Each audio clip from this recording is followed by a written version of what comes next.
Now there's always, that's the thing about cycles, when we study cycles, cycles don't exactly hit. It's, you know, you're on a cycle, and we say it's a 3,000 year Danhe cycle. Well, that's the average. And as it turns out, it doesn't always average out to 3,000. I mean, it doesn't always hit at 3,000. Sometimes it's 2,700 or it's 3,300. And so there's this variation, and so there's variations, and so you always, we're told in Oahspe, as it happens, and as you record it as it happens. And these variations represent larger cycles at play, and other cycles at play that are having an influence and effect. And so it's up to man, it's up to us, man, male and female, humanity, to find, you know, what these other influences and plays are, what's going on in that regard. 363, which is called a Tuff, T-U-F-F, in Oahspe, Thothma, the guy who built the Great Pyramid, taught that's what it was. He was very well learned in these things. Well, and anyway, as it turns out then, as you can do the math, it's pretty easy. There's 121 symbols in Samoan, which is 11 times 11. And so there's three of those Samoans in every tuff. So you have 121, 242, and 363.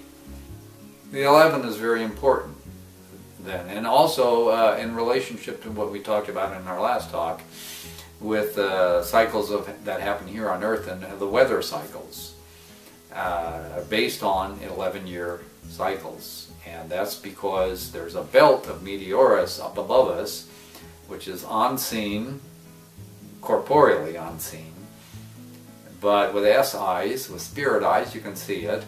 It's a belt of where the meteors form. It's basically a thick sort of soup kind of thing with all sorts of currents going through it, and little vortices, and meteors are formed essentially, and whether they're formed and how they're formed, and the density, the thickness of that density depends upon, of that belt depends upon whether the Earth itself and its heavens, as they're traveling through the Ethereal roadway, whether they're encountering Asia or Jaya or nebula that's in the roadway, that's in the path. Because when you get these thicker substances like nebula and Asia and sometimes even Jaya, that will determine how much of this stuff, if it's thicker, denser material, you're going to get more meteorites formed, and they're going to form and fall down to the Earth and so forth. But it also it blocks the vortexia that comes down, and it absorbs it, and so we get less of it down here as far as heating the Earth and all that. And so those are cooler times when those things happen. And so it takes this belt that goes around the Earth, it goes around 12 times every time the Earth goes around the 11. It takes 11 years, 11 times that, 11 oscillations of the Earth. In other words, the 11 times of the Earth are in its orbit. By the time that when the Earth finishes that belt that's around the Earth will have gone around the Earth 12 times, and essentially, and then it repeats itself. That every 11 years that happens, more or less. That's the average. And so there's always these variations that we're talking about. But anyway, so this 11 is very important with regard to the light that comes through, and the heat, and the rain, the amount of moisture. And to know what's coming, if we know a drought is coming, you know, it's good to be prepared. And if we know that excessive rainfall is coming, it's good to be prepared with that, for that as well. Or if it's going to be cooler or warmer, and we can build our houses accordingly and so forth. This is another tool, though, for understanding that and knowing what to do.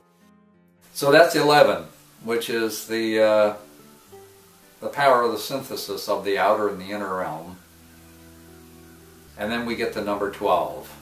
So we're going to start down here now, because we've gone through 11 on Samoan, and now we're down here in the second, in the abstraction from the foundation, and it's a lower one. It starts up here and it goes down here.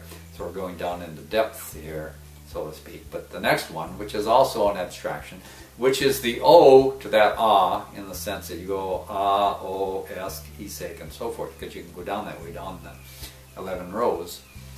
This second one, number 12, is man, meaning mankind, humankind, male and female, the race, humanity. Well, the word man, by the way, just a little digression here. I want to digress here about the word man. Now, in the past, before he became man, he was known as Gan. Gan, it's more of a harder thing. Gan. Gan, Gan, Gan. Because that's where he was. And this is what came forth from the time of Apollo. And he was coarser material then, but he was still in the present form as we know man today, with his limbs and everything like that. But you still had the Iowans, who were stockier, not quite so svelte, longer arms and shorter legs and all that. And then you had the intermixing between the two and all that. But we basically were to the form that we are today. But we went from a Gan to a man. Now the M is a feminine sound. So when we say Magan, that means woman. Number 112 in Samoan. It's the sort of the acknowledgement of the S, of the growing S, because S is feminine within man, male and female. The M, so from going from the hard G to the soft M, represents the growth of man in his spirit.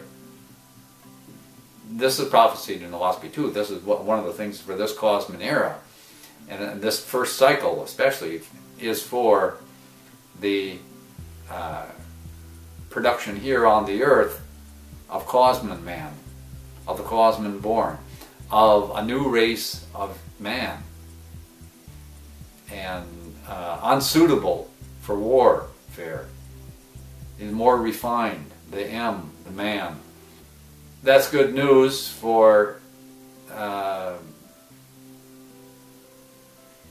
everyone, because it's a movement away from the coarseness of the beast toward the more gentleness of the spirit. And that's all represented in the word man. Number 12 is man.